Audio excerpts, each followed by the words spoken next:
자, 우리 여러분들과 다시 한번 인사하겠습니다. 오늘 정말 잘 오셨습니다. 은혜 받기 원합니다. 여러분 오늘 예배드리러 오시는 길에 더 피곤하지 않으셨어요? 원래 그 연휴 앞두고는요, 그 예배드리기 참 어렵거든요. 그래서 이제 벌써 연휴 모드로 이 세상은 돌아가가지고 지금부터 시작해가지고 이제 놀자 해가지고 화요일까지 그 흐름이 이어지는데, 그 흐름을 뚫고 이 자리에 나오신 여러분들을 주님의 이름으로 환영합니다. 아멘. 하나님께서 함께 하시사 갑절의 은혜를 부어주시게 되시기를 주님의 이름으로 축복합니다. 아멘. 자, 우리가 요한복음을 묵상해 보면 이 다른 복음서들과 구분되는 매우 독특한 내용이 있는데요. 자, 누군가가 주님의 제자로 거듭나기 직전에는요, 바로 이러한 초대를 받고 있다라는 것입니다. 자, 한번 따라해 보겠습니다. 너희는 와서 보라. 네. 이 단어가요, 다른 복음서에는 안 나왔는데 유독 요한복음에만 나오는 초대의 메시지예요. 자, 너희는 어떻게 하라고요? 와서 보라. 자, 먼저 오늘 우리가 읽은 이 본문을 보니까 우리 주님께서 지금 당신은 어디에 계십니까? 지금 당신은 어떤 숙소에 머물고 있습니까? 이렇게 물어보는 제자들에게 뭐라고 말씀하시죠? 와서 보라 라고 말씀하시고요. 자, 그런가 하면 이 43절부터 46절을 보면 나사렛 같은 총구석에서 무슨 선한 것이 날 수 있겠냐면서 의심하는 나다니엘에게 빌립이라는 제자가 또다시 말합니다. 어떻게 하라고요? 와서 보라. 자, 또한 이 1장에서 좀 몇 장 넘어가서요, 요한복음 4장을 보면요, 한 사마리아 여인이 동네 사람들에게 자신이 만난 예수를 이렇게 막 전파하면서요, 뭐라고 또 이야기하냐면요, 또다시 이렇게 요청합니다. 너희는 와서 보라. 자, 그리고 바로 이러한 요청들에 철저히 순종해서 실제로 와서 본 사람들은 다 주님의 제자가 되고요, 그렇지 않은 사람들은 주님의 제자가 되지 못합니다. 자, 그러니까 다른 여타의 복음서들은 주로 주님의 부르심 그 자체에 초점을 두고 있거든요. 자, 우리를 부르신 분이 누구시기 때문에? 주님이시기 때문에, 하나님께서 나를 따르라고 부르셨기 때문에 내가 구원을 받았고 제자가 되었다라는 것을 강조하는 것에 반해서요, 요한복음은 바로 그 부르심을 받은 우리들의 결단들을 훨씬 더 강조하고 있습니다. 자, 이른바 너희가 주님의 제자가 되기 위해서는 반드시 그에 걸맞는 결단과 용기가 필요하다라는 메시지를 전하고 있는 것입니다. 자, 그렇다면 우리들의 관심사는요, 저절로 와서 보라는 주님의 명령에 머물게 되는데요. 자, 성경은 오늘날 이 시대를 살아가는 우리들에게 바로 이러한 명령을 통해서 도대체 무엇을 요구하는 것일까요? 자, 그것은 크게 두 가지로 설명할 수 있을 것 같은데요. 자, 먼저 첫 번째로, 너희가 주님의 제자가 되기 위해서는 버려야 할 것을 버려야 한다라는 의미로 해석해 볼 수 있습니다. 한번 따라해 볼까요? 너희가 제자가 되기 위해서는 버려야 할 것을 버려야 한다. 사실 우리가 성경을 꼼꼼히 묵상해 보면 제자들은 우리 주님의 부르심을 받고는 이제껏 자신이 가장 소중히 여기는 것들을 버리게 됩니다. 자, 먼저 마태복음 4장을 보면 거듭해서 이런 말씀이 나오거든요. 어부인 사람들이 그물을 버려두고 예수를 따랐다고 하고요, 배와 아버지를 두고 예수를 따랐다라는 표현이 담겨 있어요. 또한 요한복음 4장에도요, 우물가에 물을 기르러 온 사마리아 여인이 우리 주님을 만난 이후로 무엇을 버려두고 갔다고 하죠? 물동이를 버려두고 주님을 따르는 것을 볼 수 있습니다. 심지어 누가복음 5장을 보면 이런 표현도 담겨 있어요. 그들이 모든 것을 버려두고 예수를 따르니라. 자, 이 손에 있는 것들 중에 일부는 내가 좀 챙기고 일부는 두고 간 것이 아니라요, 예수님을 만나자마자 어떻게 떠났다고요? 모든 것을 두고 예수를 따르게 되었다. 내가 주님을 따르는 길을 선택하게 되었다. 이런 표현이 담겨 있어요. 사실 예수 믿는 우리들은 늘상 주님께 받을 생각을 많이 하죠. 자, 그래서 평상시에 우리는 주로 이런 기도를 하곤 합니다. 주여, 내게 주시옵소서. 벌써 강조가 되고 있죠. 주시옵소서가 아니에요. 어떻게 한다고요? 주시옵소서. 내게 건강도 주시옵소서, 무병장수를 주옵소서, 부귀영화를 주시옵소서. 자, 그러나 신앙은요, 그 축복을, 큰 축복을 받는 것에서부터 시작되는 것이 아니라 내게 있는 소중한 것을 버리면서부터 시작되는 것입니다. 자, 그래서 아브라함도요, 본토 친척 무엇을 버리고요? 아비의 집을 버림으로써 믿음의 조상으로 거듭나게 되지 않았습니까? 자, 그러니까 이 큰 떡고물이 생겨서 따르는 것은요, 세상 사람들도 다 하는 거예요. 이 사장님이 나의 인생을 책임져 줄 것 같아요. 그리고 이 사람이 나에게 돈을 많이 줘요. 그러면 나는 충성한다, 안 한다? 하죠. 그런데 우리가 하는 충성은요, 우리에게 떨어지는 떡고물이 크기 때문에 하는 충성이 아닌 거예요. 지금 내가 믿고 있는 이 예수님께서 얼마나 소중한 분이신지, 그리고 내가 가지고 있는 여타의 즐거움보다 사실은 주님께서 주시는 즐거움이 훨씬 크다라는 것을 확신하고 체험하고 깨닫는 순간부터, 바로 그때부터 비로소 우리가 제자가 되는 것이라고 성경은 강조하고 있는 거예요.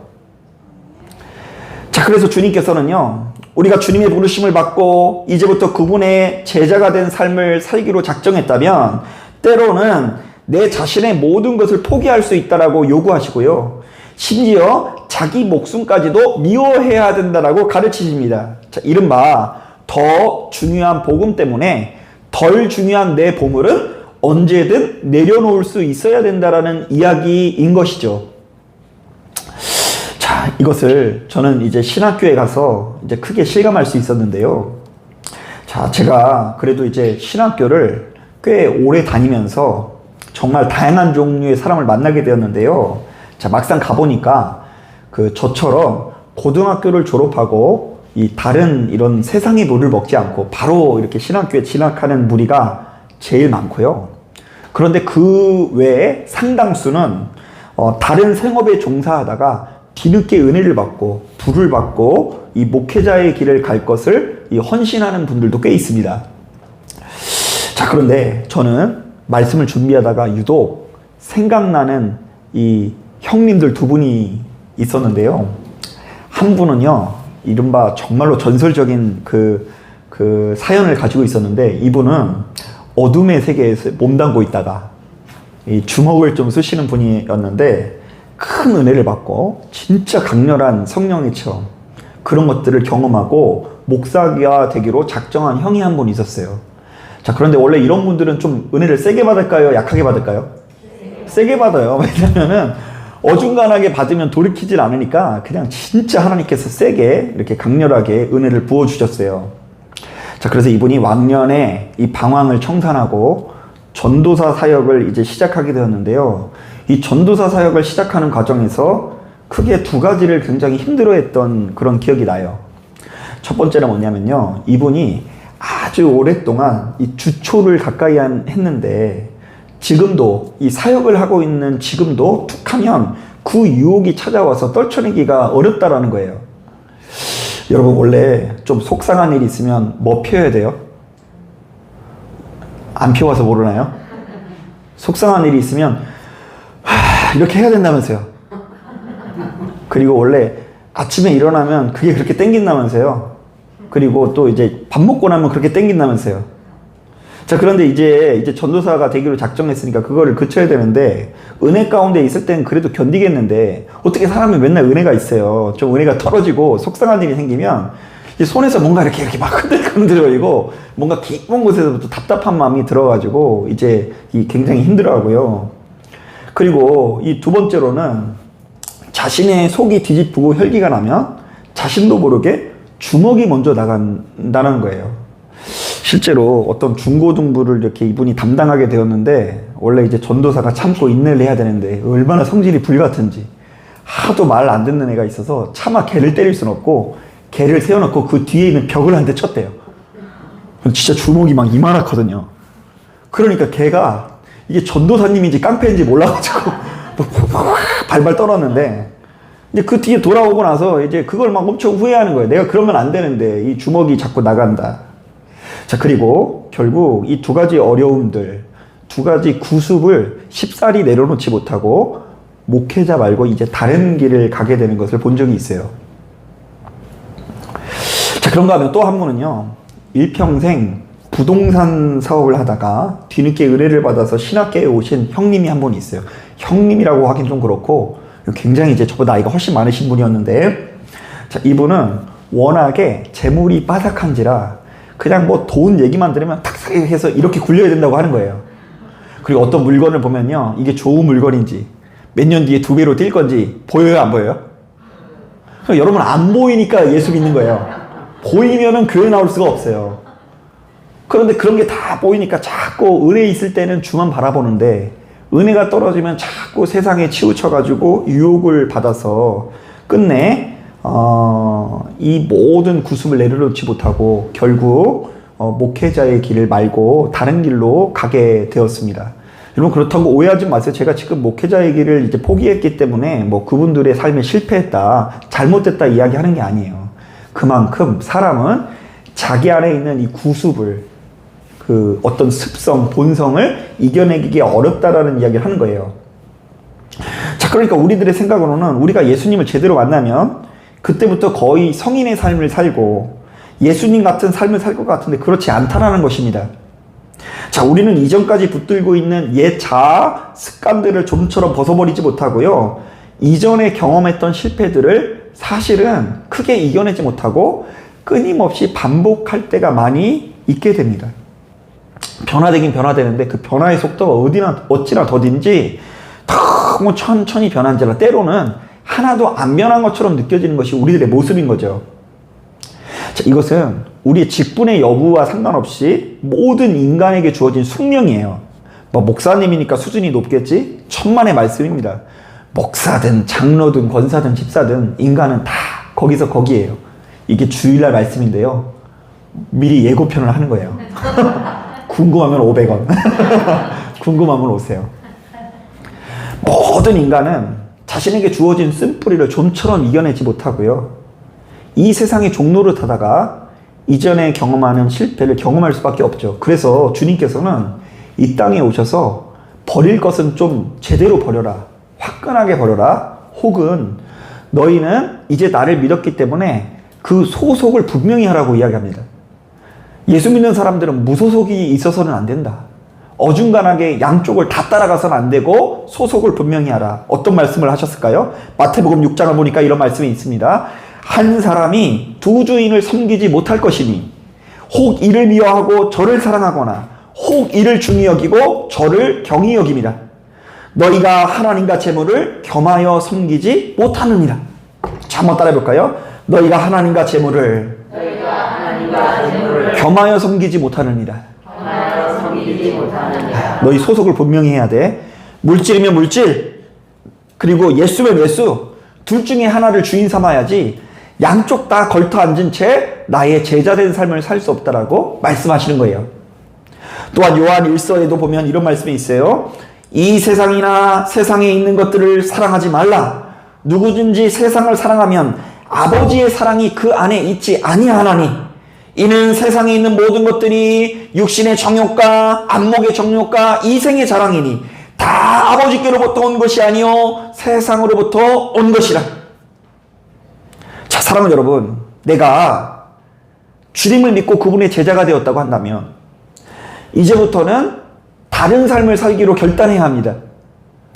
또한 내 손안에 있는 무엇인가를 내려놓고 더 중요한 예수님께 충성하는 삶이 나타나야 이전에 우리가 경험했던 실패를 끊어낼 수 있다는 것을 기억하시길 바랍니다. 자, 이것이 주님의 제자된 삶이요, 예수 믿는 우리들에게 주어진 숙명인 것을 깨닫고 버릴 것을 버리고 진정한 충성을 하시는 저와 여러분 되기를 주님의 이름으로 축복합니다. 아멘. 자, 그런가 하면 두 번째로 와서 보라는 주님의 명령은 너희가 주님의 제자가 되기 위해서는 그에 걸맞는 헌신과 수고가 있어야 된다라는 이야기로 해석해 볼 수 있어요. 사실 우리는 교회를 다니면서 제일 많이 듣게 되는 말이요, 은혜라는 말 아닙니까? 자, 이 은혜라는 말은요, 크게 두 가지의 의미가 있는데요. 자, 첫째, 나는 한 것이 아무것도 없고 잘못된 것 투성이다. 내가 죄인이란 얘기예요. 자, 그래서 정상적으로 하면 내가 벌을 받아야 되는데, 자, 둘째, 그럼에도 불구하고 나는 주님께서 주시는 엄청난 좋은 상을 받았다. 이게 은혜예요. 나는 한 것이 없다. 나는 잘한 게 없다. 죄인이다. 잘못한 거 투성이다. 그런데 하나님께서 도리어 이런 나를 선대하셨다. 사랑해 주셨다. 이게 은혜인 거죠. 자, 그런데 우리는 신앙생활을 하면 할수록 바로 이 말에 어찌나 공감이 되는지 지나놓고 보니 모든 것들이 다 은혜인 거예요. 지난 날을 돌이켜보니 가면 갈수록 어찌나 후회되는 것이 많은지, 자녀들한테도 더 좋은 엄마 아빠이지 못한 것들이 후회되고, 내가 하나님 앞에도 정말로 너무나 큰 죄인이었다라는 것 때문에 후회가 되고요. 하나님 앞에서 차마 고개를 들기 어려운 이 죄인이라는 생각이 계속해서 깊어지게 됩니다. 자, 그런데 이런 내가 어떻게 직분자가 되고 이렇듯 매 예배마다 하나님을 떠나지 않고 그래도 그분의 이름을 부르게 된 것일까? 이거 순전히 나의 공로 때문이 아니라 누구의 은혜예요? 하나님의 은혜라는 생각이 우리에게 자리 잡게 됩니다. 자, 그런데 가끔씩 이런 이야기를 듣고 크게 오해하시는 분이 있는데요. 어차피 우리 인간은 다 죄인이고 구원은 하나님의 은혜로 받는 것이니 우리는 아무것도 안 해도 된다라고 생각하시는 분들이 있어요.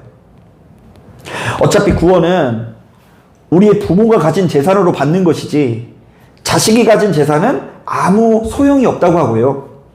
자, 그러므로 우리는 나를 향한 아버지 하나님의 사랑만 굳건하게 믿고 의지하면 되는 것이고 아무것도 할 필요도 없고 해서도 안 된다라고 주장하시는 분들이 많이 있어요. 자, 그래서 막 형편없이 살면서도 야, 믿는 사람이 그렇게 살면 안 되지 이러면 뭐라고 얘기해요? 걱정하지 말라고. 구원은 뭐라고요? 하나님의 은혜다 이러면서 자신만만하네 하시는 분들이 참 많이 있어요.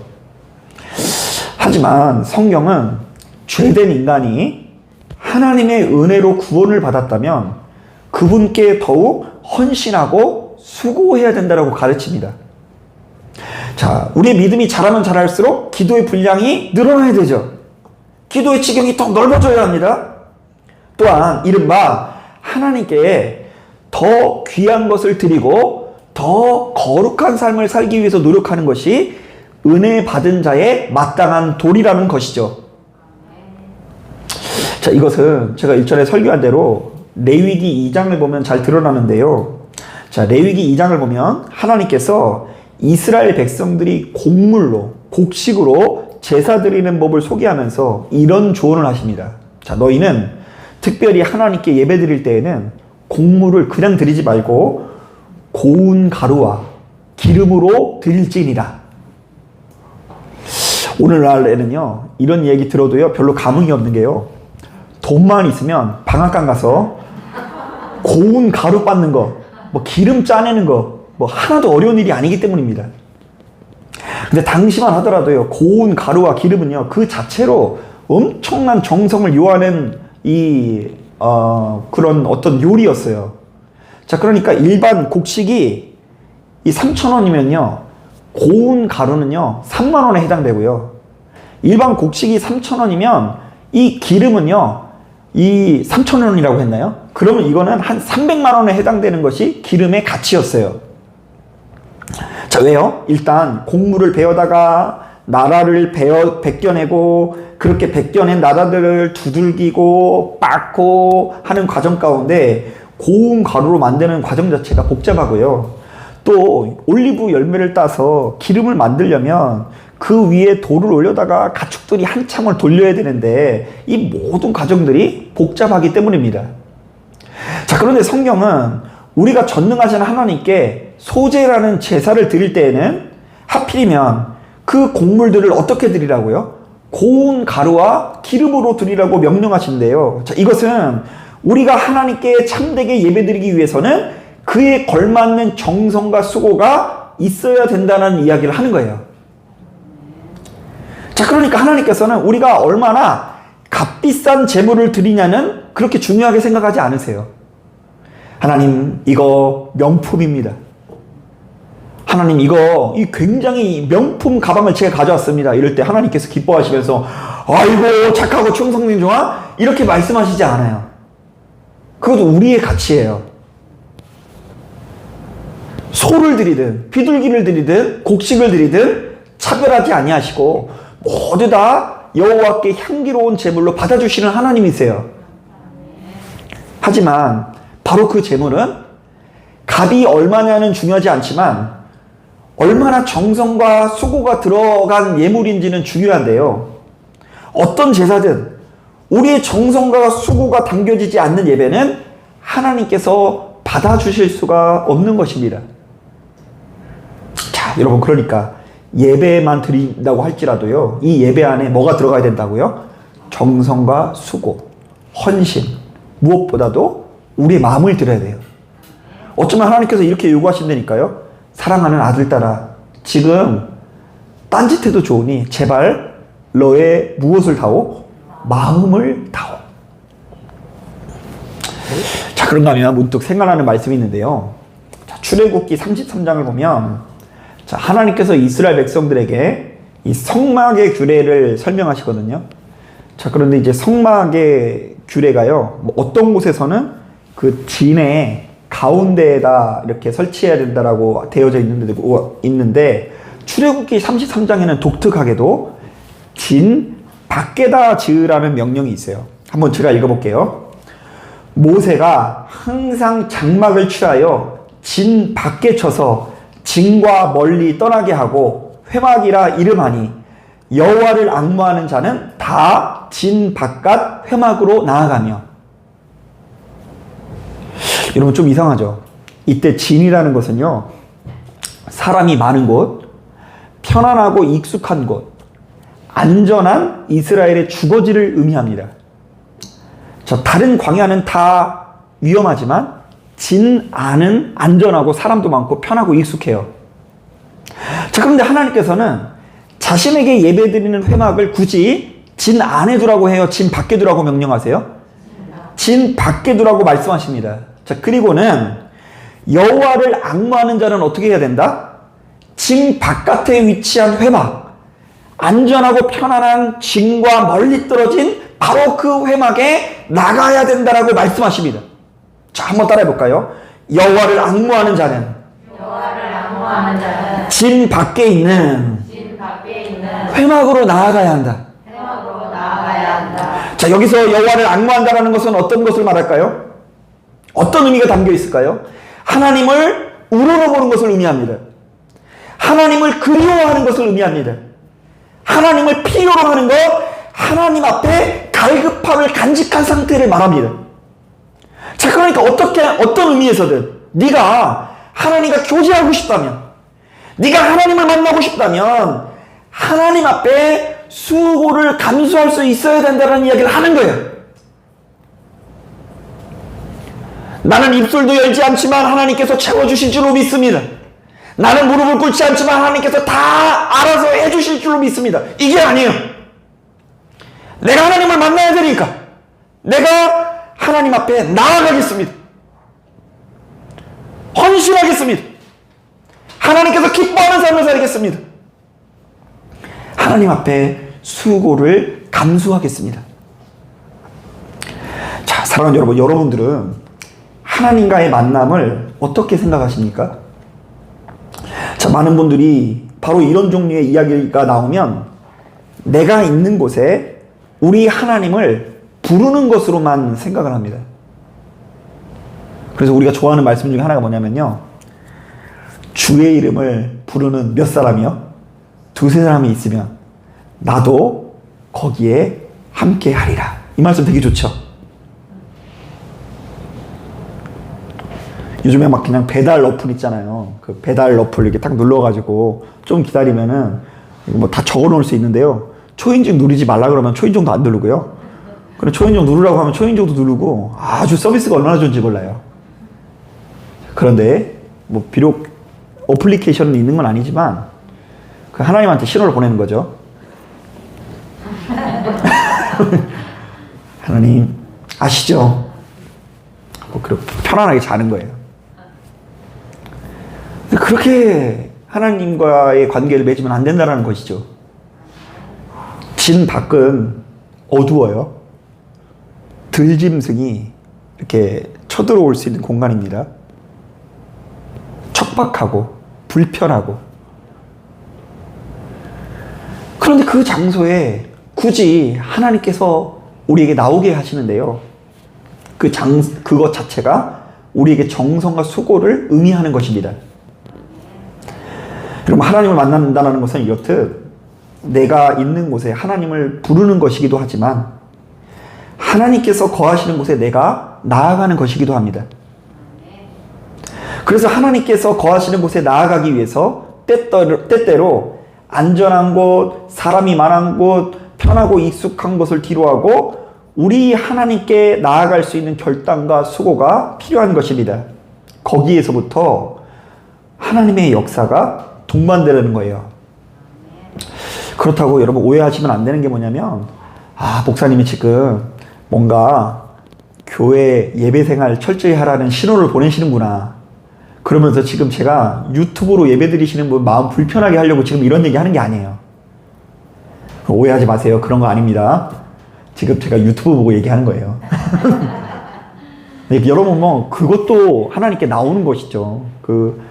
굳이 이렇게 피곤하고 그럴 때 막 누워서 자고 싶은데 유튜브 켜놓고 지금 막 예배 드리는 것은 수고인 거예요. 정성인 거고.